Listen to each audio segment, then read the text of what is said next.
श्री सद्गुरुनाथ महाराज की जय. जय श्रीराम.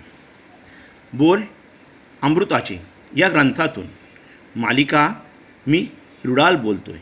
यातून रामप्रभू तुमच्यात दोन्ही विरुद्ध धर्माचे आश्रयतत्व आहे. कारणात विरुद्ध धर्म असतातच. एकाच बीजात कठोर कंटक निर्माण करण्याची शक्ती आहे आणि स्पर्श होताच निर्माल्यावत होणारे सुकुमार फुलही प्रभू आम्ही आरुक्षू आहोत.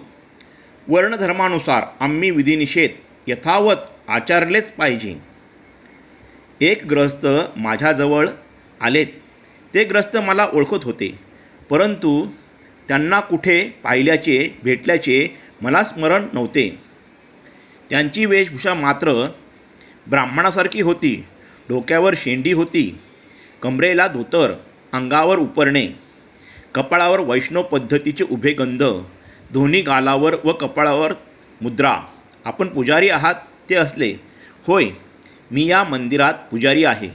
हरदेवासह मी परवा आपल्या भेटीला आलो होतो.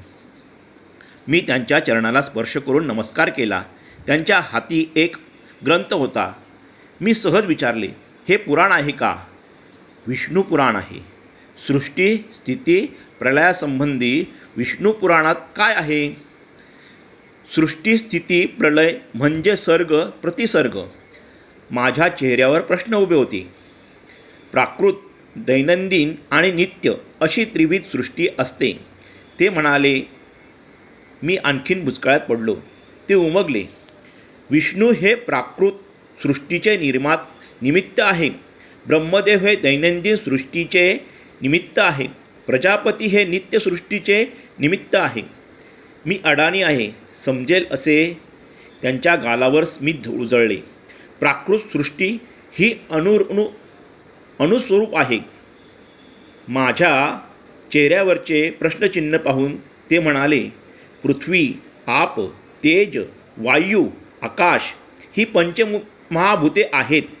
ही पाचही महाभूते घोर, शांत व मूढ आहेत.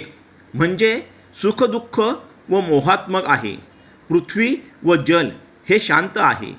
तेज, वायू हे घोर आहे. आकाश मूढ. वास्तविक परस्परांशी त्यांची रसमिळ झाली आहे की सगळीच महाभूते शांत, घोर वा मूढ प्रतीत होतात. श्री सद्गुरुनाथ महाराज की जय. जय श्रीराम.